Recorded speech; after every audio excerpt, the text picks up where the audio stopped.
Magandang umaga po sa ating lahat, JTG family. Bago po tayo magsimula, konting paalala sa ating announcement. Una na po dyan, magkita-kita po tayo tuwing midweek service. Yan po ay ginaganap tuwing Wednesday, alas 7 ng gabi. Magsama-sama rin po tayo every month.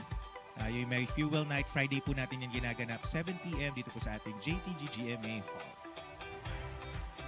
Also, we would like to encourage everyone at full capacity na po tayo sa ating Sunday worship service. Meron po tayong 8 a.m. at 10 a.m. That's on-site.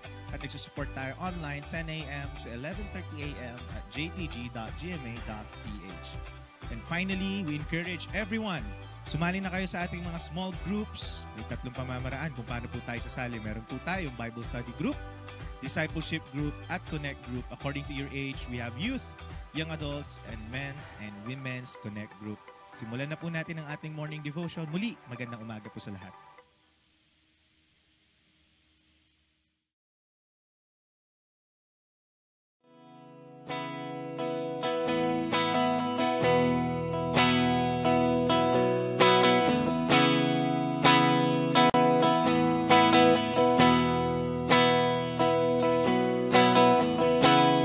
Nothing can separate, even if you run away. Your love never fades.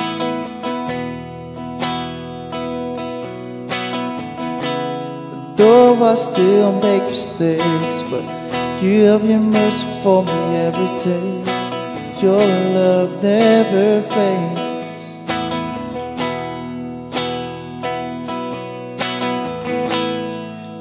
Same through the ages. Your love never changes. It may be pain in the night, but joy comes in the morning. And when the oceans rage, I don't have to be afraid, because I know that you love me. Your love never fades.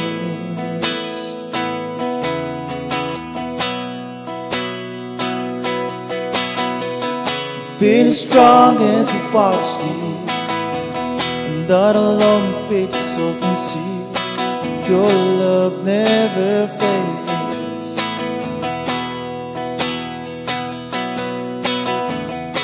The skies and the spots of light, and every thought of which the other side. Your love never fades.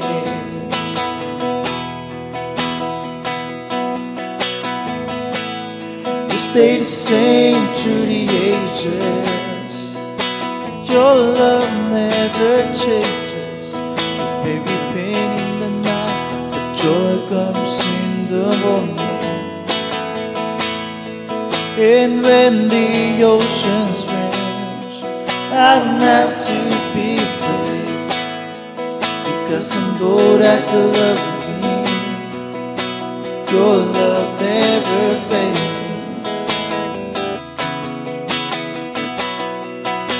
Your love never fades.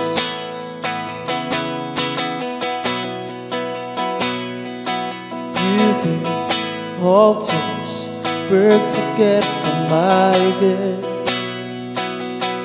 You did all things work together for my good. You did all things work together for my good. All things work together for my good. You stay the same through the ages. Your love never changes. Maybe pain in the night, but joy comes in the morning. And when the oceans rage, I don't have to be afraid, because I know that you love me. Your love never fades. Oh, your love never fades.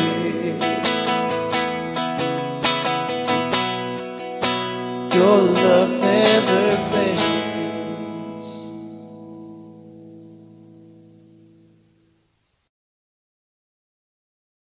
Isang karangalan ang makapaglingkod muli sa Panginoon sa pamamagitan ng pagpapahayag ng kanyang mga salita sa oras na ito. Bago po tayo mag-umpisa, tayo po muna ay manalangin. Hallelujah! Diyos na makapangyarihan sa lahat. Pinupuri ka namin, sinasambat, dinadakila, Panginoon, sapagkat ikaw ay dapat na Diyos na papurihan at parangalan, Panginoon. Salamat sa umagang ito, Panginoon, na ipinagkaloob mo sa bawat isa sa amin. Lord God, dalangin po namin, Panginoon, ang pagkilos ng iyong banal na spirito sa aming mga buhay. Lord, as we hear your word, as we listen to your words, Panginoon, alam namin na kasama namin, Panginoon, ang iyong banal na spirito.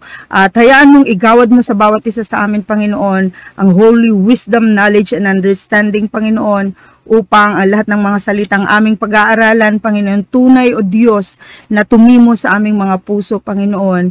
At hayaan mo, O God, na magamit namin ito, Panginoon, Lord God, sa mga tao, Panginoon, na hindi pa nakakakilala sa iyo, ma-share po namin ang iyong mga salita, Panginoon, sa kanila. Salamat po, Panginoon, sa iyong lahat ng papuri, parangal, pagsambat, pagdakila, sa pangalan ni Jesus. Amen. So isang magandang umaga po sa ating lahat, mga kapatid, sa ating Panginoon. Tayo po ay mag-aaral ng kanyang salita at ang ating topic sa oras na ito is fill your mouth with life, not death. Ang text verse po natin mula sa New King James Version, death and life are in the power of the tongue, and those who love it will eat its fruit. Okay. The power of the tongue. So, maraming taong namamatay dahil sa mga salitang lumalabas sa kanilang mga labi. Ang dila ay maaaring maging sandata ng malawakang pagkasira, paglulunsad ng Holocaust o pagkapatay ng napakaraming tao at pagkakaroon ng digmaan. Ang dila ay maaari ding dahilan ng pagkasira ng mga pagsasama ng mag-asawa dahil sa chismis na nangangaliwa ang asawa kahit hindi naman, mga pamilya pagkakaibigan dahil sa inggit, sa simbahan nagkakawatak-watak dahil naman sa division, nasisira ang mga career ng mga taong may mga trabaho, sa mga may pag-asa, nawawala ng pag-asa. Bakit po? Dahil sa maling paggamit ng dila, missionary efforts at ng gobyerno. So, ang dila po ay madaling makasira ng buhay ng tao dahil sa maling paggamit nito. Ngunit nabubuhay din ang tao dahil sa mga lumalabas sa ating mga labi na pawang mga katotohanan buhat sa salita ng Diyos. The tongue can be a tree of life. Proverbs 15 verse 4. It gives life, encouragement, and it uplifts the spirit. Tongues can reconcile people and make peace. Blessed are the peacemakers, ang sabi po sa Matthew 5 verse 9. Mga taong ang nais ay mapayapang usapan at ayaw ng away at mga sigalot. Pinagbabati nila ang mga taong magkaaway o nagkakaroon ng hindi pagkakaunawaan. So ito po ang nais ng Diyos sa bawat isa sa atin. Tongues can make marriages sweet, families strong, and churches healthy. Nagiging maayos po ang samahan ng mag-asawa dahil po sa lumalabas na maayos na pananalita, nagkakaroon ng magandang samahan. Maging ang pamilya nagiging malakas at ang mga iglesia ay nagiging malusog ang samahan. Ibig pong sabihin, maayos po ang samahan ng bawat isa ng mga members, workers, leaders, and even the pastors of the church. Tongues can give hope to the despairing, yung mga nawawalan na ng pag-asa, yung mga nagkakaroon ng depression, advance understanding, and spread the gospel. So, ginagamit po natin ang ating mga labi sa pagpapahayag ng salita ng Diyos dahil ito po ang kanyang nais. So what will come out of your mouth today? Is it death or life? Ano pong mas nais po nating banggitin? Ang buhay po ba o ang kamatayan? So Proverbs 12 verse 18, sword, thrust, or healing. Yung sandatang nakakamatay o yung pagkagaling ng lahat ng mga may sakit, physically and spiritually. So ano po ba yung nilalaman po ng ating mga puso? So it will depend on what's filling your heart. So Jesus said, out of the abundance of the heart, the mouth speaks. Luke 6 verse 45. A critical heart produces a critical tongue. A self-righteous heart produces a judgmental tongue. Ano tawag dito? Nagiging judgmental ang tao kapag ang kanyang puso ay self-righteous. Ang iniisip lamang po niya ay ang kanyang sarili. Next, a bitter heart produces an acerbic tongue. Marahas, sarkastiko, moody, madaling magalit ng walang dahilan. Okay po? So bitter po kasi ang kanyang heart. So ibig sabihin, kapag hindi tama ang kanyang puso, ang lumalabas sa kanyang mga labi ay hindi maganda, nagiging sarcastic, nagiging mapangmata o kaya nakakasakit ng damdamin ng kapwa. So, hindi po dapat ito ang maging puso ng bawat isa po sa atin. Amen po. Ang pusong walang utang na loob ay namumunga ng dilang mareklamo, ungrateful heart, laging nagmumurmur, murmuring tongue, ang ganitong klase ng puso. Ngunit ang pusong mapagmahal ay nakakalikha ng dilang mabait, magalang at mahabagin. So kung ang puso po natin ay punong-puno ng pagmamahal, ang lumalabas sa ating mga dila ay pagmamahal, paggalang, pagiging mabait sa ating kapwa. Ang pusong tapat ay nakalilikha ng dilang nagsasabi ng katotohanan. So ibig pong sabihin, an honest heart, yung tapat na puso, kapag ito ang meron sa bawat isa sa atin, ang lumalabas po sa ating mga dila ay pawang katotohanan lamang. Ang mapayapang puso ay nakakalikha ng dilang nagkakasundo. So, ang taong may peaceful heart, ang nililikha nitong dila ay dila na pinagkakasundo ang mga may sigalot, ang mga may away. Amen po? So, kasi meron siyang peace sa kanyang puso. Ang dilang nagtitiwala ay nakalilikha ng dilang nakakahikayat. So, ang puso daw, a faithful heart can produce a tongue that encourages. So, nakakapag-encourage sila, lalong-lalo na ng mga taong nanghihina, napapalakas nila. Bakit po? Dahil ang kanilang puso ay nagtitiwala sa Diyos. Amen po. So, ang puso natin dapat po nakaset sa mga salita ng Diyos at laging nananampalataya na mananahan ang banal na spirito sa ating mga puso. Amen? Kaya punuan natin ang ating mga puso ng habag at presensya ng Diyos sa pamamagitan ng pagbabad natin sa Biblia o sa kanyang mga salita.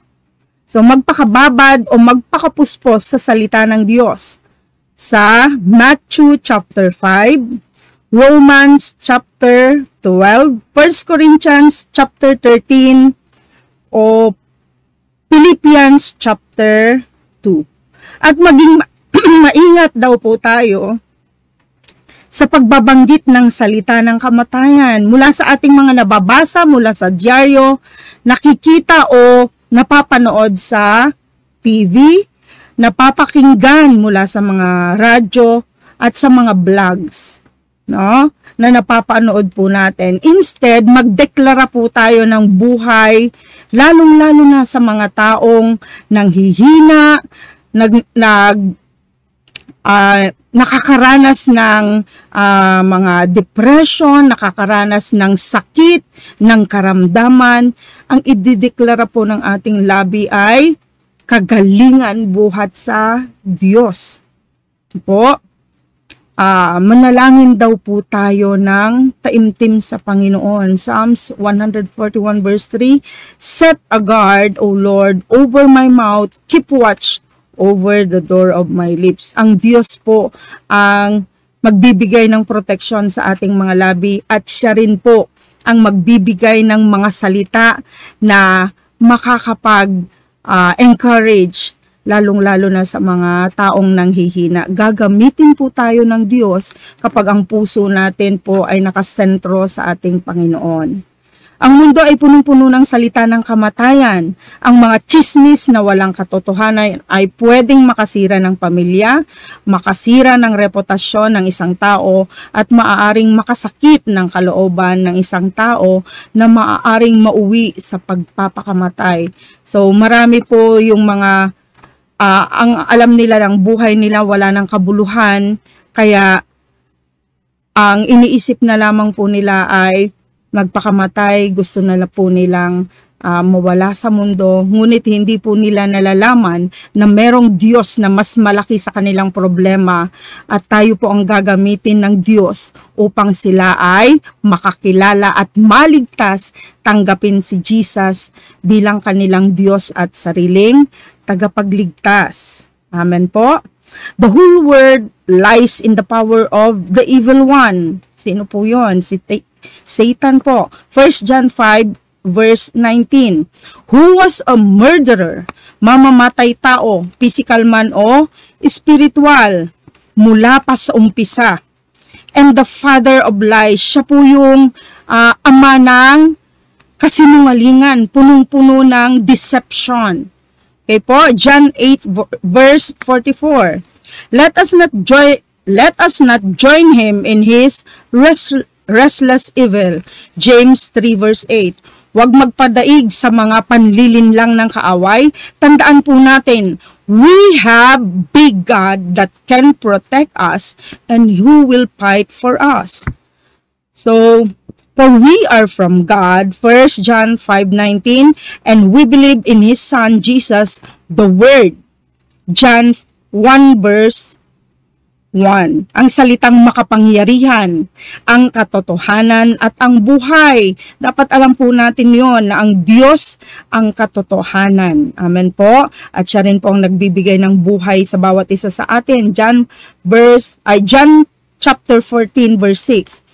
And who alone has the words of eternal life? Siya po yung nagbibigay ng buhay na walang hanggan. John chapter 6 verse 68.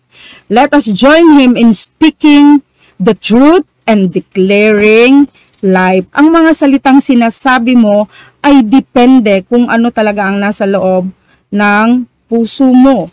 Kung ito'y punong-puno ng pag-ibig ng Diyos, lalabas sa ating labi ang nag-uumapaw na pag-ibig ng Diyos sa ating kapwa at sa ating mga mahal sa buhay. Amen po? So, as we end our topic, we should always remember this. Let us make our mouth a fountain of life. Proverbs 10:11. Be slow to speak in general, maging mahinahon sa pananalita. James 1:19, encourage more than we critic. Mas dapat daw po nating gawin ang pag-e-encourage na lumakas ang ating mga kapatiran. Lahat ng mga hindi pa nakakakilala sa Diyos, gamitin po natin ang ating mga labi upang sila'y maligtas at makaranas din po ng kalayaan kagaya po natin. Amen po. Seek opportunities to speak kind, tender-hearted words. Ephesians 4 verse 32. Say something affectionate to a loved one at an unexpected time. Malay po natin ang ating mga mahal sa buhay po nakakaranas pala ng kalungkutan. Kapag inaway po natin yan, lalo po silang madidepress. So, ang dapat po natin gawin ay bigyan po sila ng word of encouragement na galing sa salita ng Diyos. Amen po. Seek to only speak words that are good for building up, that give grace to those who hear, in Ephesians 4 verse 29. Be a person whose mouth is full of life, punong-puno ng buhay, punong-puno ng encouragement, punong-puno ng pananampalataya sa Diyos. Buhay ang lagi nating ideklara at gamitin ang ating labi o dila sa tamang paraan at hindi gamitin sa paninira ng kapwa upang hindi po tayo hatulan ng Diyos. Bilang anak ng Diyos, gamitin natin sa tama ang ating mga dila o bibig. Gamitin natin ito sa mga positibong deklarasyon, mga makabuluhang bagay at pagbabahagi ng mga salita ng Diyos at tayo po ay pagpapalain ng ating Panginoong Jesus. To God be the glory. Magandang umaga po sa ating lahat. Hallelujah, hallelujah. We give you praise, Lord Jesus. We worship you, Lord God. We honor you, Panginoon. We magnify your holy name, Lord God. Hallelujah, hallelujah. Tunay nga, Panginoon, karapat-dapat ka sa lahat ng papuri, Panginoon.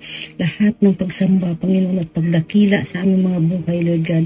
Dahil napakabuti mo, Panginoon, sa amin, Lord God. Salamat, Ama, sa umagang ito, Panginoon, na muli kinausap mo kami, Panginoon, sa pamamagitan ng lingkod na ginamit mo, Lord God, na naghayag ng mga salita mo, Panginoon. Salamat, Panginoon, sa kanyang buhay, Lord God, at patuloy gamitin mo pa po siya, Panginoon, anuman ang nais at kalooban mo, Panginoon, sa kanyang buhay, Lord God. Ikaw nga po, Panginoon, ang mag-provide ng bawat pangangailangan niya, lalong-lalo, Panginoon, sa paglakad niya, sa paglilingkod sa iyo, Lord God. Salamat, Ama. Salamat ng marami, Panginoon, at patuloy, Panginoon, ang mga kapatid namin na nakapakinig ng mga salita mo sa umagang ito, Lord God, ay tumimo ito, Panginoon, sa aming mga puso, Lord God. Magamit namin, Panginoon, sa pang-araw-araw namin na buhay, Lord God. At ma-share din namin, Panginoon, sa mga nangangailangan ng iyong mga salita, Lord God. Salamat, Ama. Salamat ng marami, Panginoon. At ito, Panginoon, ay maging tulay upang, Panginoon, lumalim pa kami, Panginoon, sa aming paglilingkod sa iyo. Lumalim pa, Panginoon, ang aming pagkakilala sa iyo, Panginoon. Turuan mo nga po kami, Panginoon, na dumipende, Panginoon, sa iyong kapangyarihan, Lord God, at hindi kami manangan sa sarili naming lakas, Lord God. Panginoon, patuloy, Panginoon, patnubayan mo kami, Panginoon. Ingatan mo kami, Panginoon, at patuloy ikaw, Panginoon, ang mag-cause ng bawat puso, Panginoon, upang, Panginoon, kilanlin ka pa, Panginoon, paglingkuran ka, Lord God, at patuloy namin sasambahin at dadakilain sa aming mga buhay, Lord God. Turuan mo kami, Panginoon, na lumalim sa aming pagkakilala sa iyo, Panginoon. Lumalim kami, Panginoon, sa aming paglilingkod, Lord God, at patuloy makita namin palagi ang kapangyarihan mo, Panginoon, na dumaloy sa aming mga buhay, Panginoon, dahil kami nakadepende lamang sa iyo, Lord God. Salamat, Ama. Salamat ng marami. Patuloy ka naming pupurihin. Patuloy ka naming sasambahin at dadakilain sa aming mga buhay. Magpasawalang hanggan, Lord God. Salamat, Ama. Sa iyo namin binabalik lahat ng pinakamataas na papuri, pagsamba, pagdakila at pagluwalhati. Tanging sa pangalan na iyong anak na si Jesus. Amen and amen.